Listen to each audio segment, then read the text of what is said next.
যাদের ঘরে কন্যা সন্তান আছে তারা ভুল করেও তিনটি কাজ করবেন না। যদি করেন তাহলে মারাত্মক গুনাহগার হবেন, এবং যদি করেন তাহলে আপনার কন্যা সন্তান পথভ্রষ্ট হয়ে যাবে এবং আপনাকে আল্লাহ পাক ক্ষমা করবে না। এবং কন্যা সন্তান জন্মগ্রহণ করলে যে সওয়াবের কথা আল্লাহ রাসূল বলে দিয়েছেন, এই সওয়াব থেকে আপনি বঞ্চিত হবেন। কারণ কন্যা সন্তান একটা মানুষের জন্য, একটা বাবা মার জন্য শ্রেষ্ঠ নিয়ামত হিসেবে আল্লাহ পাক দান করে। কন্যা সন্তান এতটাই নিয়ামতপূর্ণ, এ যখন আল্লাহ পাক যার ঘরে পাঠায়, রহমত বরকত দিয়ে আল্লাহ পাক সেই ঘরটাকে পরিপূর্ণ করে দেয়। হযরত মূসা আলাইহিস সালাতু ওয়াস সালাম বলেছিলেন, আল্লাহ আপনি যখন কোনো ব্যক্তির উপরে সন্তুষ্ট থাকেন তখন কি করেন? আল্লাহ পাক বলেছিল, মূসা আমি যখন কোনো ব্যক্তির উপরে সন্তুষ্ট থাকি, আমি সর্বপ্রথম তাকে একটা কন্যা সন্তান তার ঘরে পাঠায় দিই। তার মানে এটা বোঝা যায় যার ঘরে কন্যা সন্তান আছে, আল্লাহ পাক তার উপরে হয়তোবা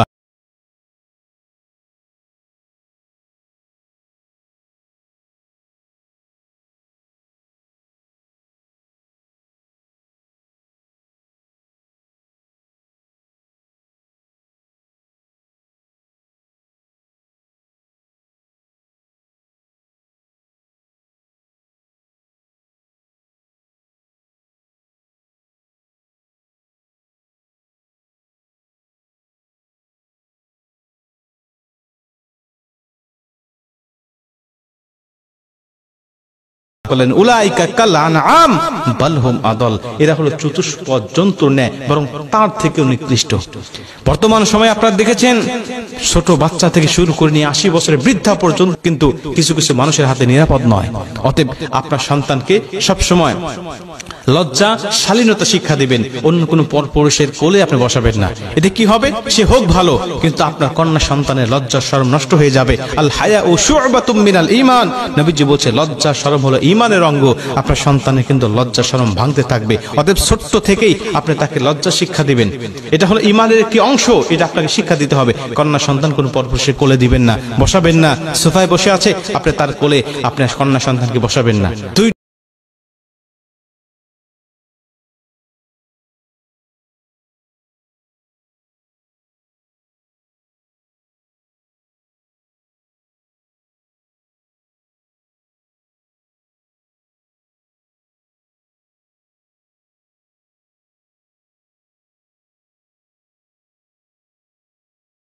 সাথে থাকবে বিষয়টি এমন নয়, তাকে সম্পূর্ণভাবে দায়ভার গ্রহণ করতে হবে, তাকে ভরণ পোষণ দিতে হবে, তাকে উপযুক্ত পাত্রস্থ করা পর্যন্ত তার কাছে লালিত পালিত করতে হবে এবং সঠিক ব্যবহার তার সাথে করতে হবে।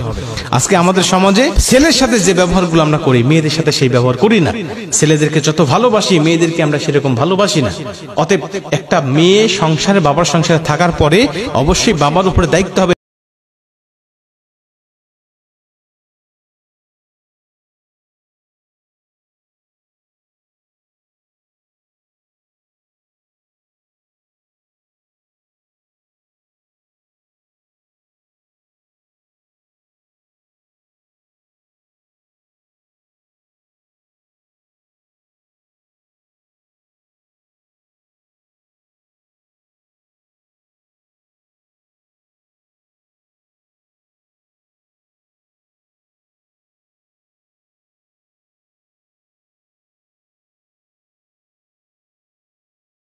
বাহির থেকে কোনো কিছু আনলে ছেলেকে দেন, মেয়ের জন্য কিছু নিয়ে আসেন না, মেয়েকে ভালোবাসেন না। এবং অনেক মায়েরাও আছেন যারা সংসারে যখন একটা বড় মাছ রান্না করা হয়, বড় মাছের মাথাটা সন্তানের পাতে দিয়ে দেয়, আর ওই ছোট্ট মেয়েটার পাতে তেমন কিছু ভালো কিছু দেওয়া হয় না।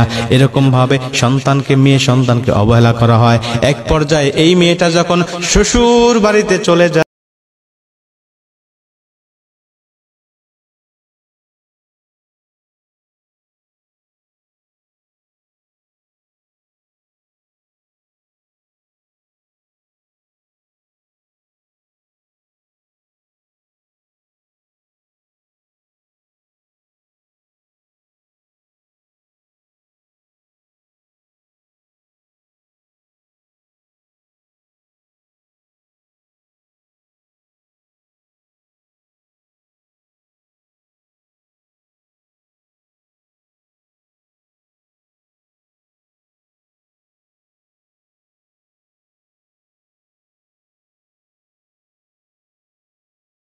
সবার সাথে সাক্ষাৎ করার আগে ফাতেমা রাদিয়াল্লাহু তাআলা আনহার সাথে আমি সাক্ষাৎ করতাম। এবং যখন বাহির থেকে কোনো কিছু নিয়ে আসতাম আমি কারো হাতে দিতাম না, আমি আমার কোনো স্ত্রীর হাতে দিতাম না, আমি আমার কোনো সন্তানের হাতে দিতাম না, দিতাম হযরত ফাতেমা রাদিয়াল্লাহু তাআলা আনহার হাতে। মুসলমান ভাইরা আমার, এখান থেকে বোঝা যায় নবীজি কন্যা সন্তানদেরকে কত ভালোবেসেছেন, কন্যা সন্তানকে কত মহব্বত করেছেন। আমরা তো সেই নবীর উম্মত হওয়ার পরেও কেন কন্যা সন্তানগুলোকে